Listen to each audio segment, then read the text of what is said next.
नमस्कार, बहुत स्वागत है आप सभी का टोटल टीवी में और मैं हूं आपके साथ जयापाल। चलिए शुरुआत बुलेटिन के अहम खबरों के साथ करेंगे। बड़ी जानकारी, नीट यूजी 2026 परीक्षा रद्द। 3 मई को ही परीक्षा को किया गया रद्द। पेपर लीक मामले में अब तक 45 लोग गिरफ्तार किए गए। नीट परीक्षा फिर से आयोजित की जाएगी। नई परीक्षा की तारीख जल्दी घोषित होगी। पूरे मामले की जाँच अब CBI को सौंपी गई है। बड़ी अपडेट आप तक पहुंचा रहे हैं, जहाँ बताते चले पूरे मामले की जाँच अब CBI को सौंपी गई है। नई परीक्षा की तारीख जल्दी घोषित की जाएगी। 3 मई को परीक्षा हुई थी जिसको रद्द किया गया। नीट यूजी 2026 परीक्षा रद्द की गई है।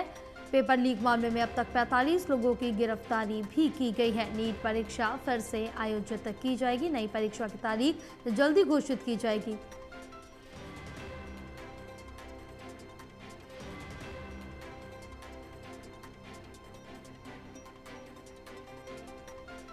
चलिए और जानकारी लेंगे। हमारे साथ एसोसिएट एडिटर ललित नारायण कांडपाल जुड़े हुए हैं। ललित, क्या कुछ अपडेट मिल पा रही, क्योंकि छात्र लगातार प्रदर्शन कर रहे हैं, गुस्से में नजर आ रहे हैं और नीट यूजी परीक्षा जो 3 मई को हुई थी वो रद्द की गई, उसके बाद आक्रोशित नजर आ रहे हैं छात्र।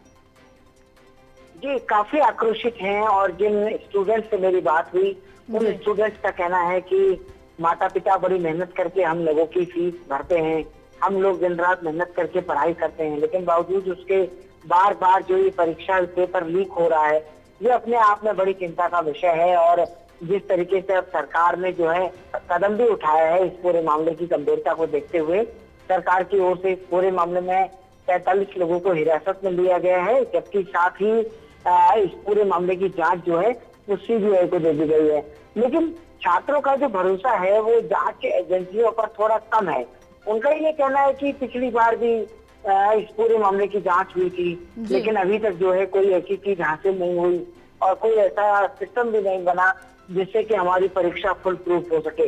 तो कई सारे उनकी शिकायतें हैं, कई सारे उनके लेकिन शिकायतों के बीच समाधान कोई नहीं हो रहा है और नतीजा ये है कि एक बार फिर से जो है नीट की परीक्षा नीट की परीक्षा जो है रद्द कर दी गई है और उसका पेपर लीक होने के कारण सरकार को जो है इतना बड़ा फैसला लेना पड़ा है। जी बिल्कुल, सरकार की तरफ से इतना बड़ा फैसला लिया गया है। बहरहाल स्टूडेंट्स साफ तौर से यही आरोप लगा रहे हैं कि सरकार पर आरोप लगा रहे हैं, NTA पर आरोप लगा रहे हैं, शिक्षा मंत्री का भी घेराव करते हुए एक छात्र नजर आ रहे हैं और बार बार यही सवाल कर रहे हैं आखिर जिम्मेदार कौन है और जिस पर आरोप लगे हैं उन पर क्या कुछ कार्रवाई की गई। और ये बताया जा रहा है कि अभी 45 लोगों को इस मामले में गिरफ्तार किया गया है। ललित, देखिए, 45 लोगों को हिरासत में लिया गया है जया और उनसे पूछताछ की जा रही है। उसके बाद हो सकता है कि इनमें से कई लोगों की गिरफ्तारी हो जाए, लेकिन कई लोग जो 13 संदिग्ध भी बताए जा रहे हैं इस पूरे मामले में। और आप देख सकती हैं कि 720 नंबर का पूरा पेपर होता है और उसमें से 600 नंबर कॉम्प्रोमाइज हो जाते हैं। तो ये अपने आप में किसी भी स्टूडेंट के लिए बहुत चौंकाने वाली बात है। आज जब स्टूडेंट से मैंने ये पूछा था कि आखिरकार एक स्टूडेंट के मनोस्थिति क्या होती है, तो उनका साफ तौर पर कहना था कि स्टूडेंट जो है हम लोग पूरी तरह से टूट जाते हैं, क्योंकि जब एग्जाम देते हैं पूरी मेहनत के साथ देते हैं, पूरी ऊर्जा के साथ देते हैं, लेकिन जैसे ही ये पता चलता है कि पेपर लीक हो गया तो पूरी ऊर्जा जो है खत्म हो जाती है और एक तरीके से भरोसा भी जो है कम हो जाता है। तो उनका ये कहना था कि ये बार बार नहीं होना चाहिए और इन लोगों के खिलाफ जो है सख्त कार्रवाई होनी चाहिए।